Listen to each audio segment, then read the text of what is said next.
item adalah chemical yang ada dekat most of cosmetic, tapi dia ada sangat banyak dekat dalam eyeliner.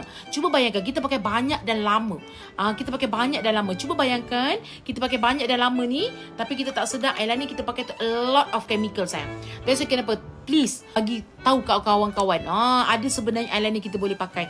Bukannya pakai eyeliner tak tahu apa, tapi kita beli harga dia memang sangat murah, tapi kita pakai sakit mata kan Puan Raha. That's why kenapa please, okay, kita bukan hanya sekadar, bukan kita nak beli tu sebab kita nak nampak kita kaya ke apa, tak. Tapi sebenarnya it's sesuai untuk mata awak. Sebab mata kita ni, kita cuma ada sepasang je mata, dan mata ni adalah anugerah Allah bagi.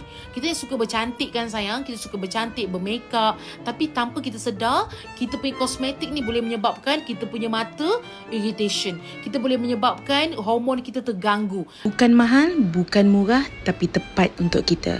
Jom masuk dalam live, kita belajar sama-sama cara pemakaian eyeliner yang betul.